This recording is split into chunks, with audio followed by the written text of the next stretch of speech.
Hi, Brett Knowles here again. Today I'm going to talk to you about going through a typical OKR journey. Now, think of this as a span of a year from the beginning of your project till the end.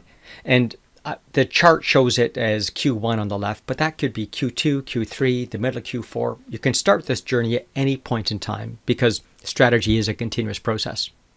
There are two major waves of things you're going to see going on. One is the effort level. And obviously there's a big peak at the beginning as you build your OKR system.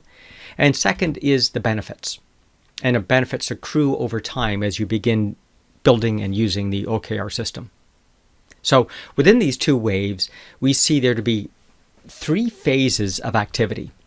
The first is about your organization learning about OKRs. Now, I'm assuming that you have a strategy to begin with. If not, there's a sort of a 2-day session up front where you got to establish your strategy and get that nailed down. Once we have the strategy, what we typically do in the Learn OKR journey is we first benchmark where you are at the beginning so that we can see if we've actually made gains on the field by using OKRs. The first chunk of activity you do is all about building your OKR framework. That's getting your strategy, describing that as a series of prioritized objectives, breaking those down to KRs, and so forth. So that builds the OKR system. The second chunk of work we see organizations doing is all around harvesting the data. So getting historic data if you want it, but certainly establishing targets and overall performance objectives. So that's the first chunk of work.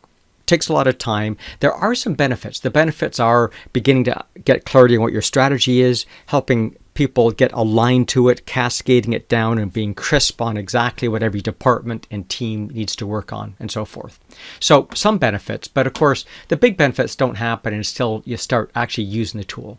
So that's the second phase of work. The second phase of work we call building a cadence of accountability.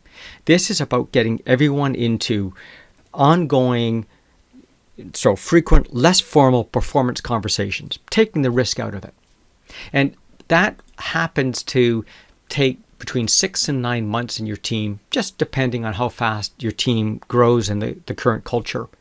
And we describe that as making meetings work better. But really that's about making them risk-free, whether they're stand-up meetings daily, weekly meetings, one-on-ones. All meetings need to have this performance, one common view of the truth through OKRs in a risk-free format.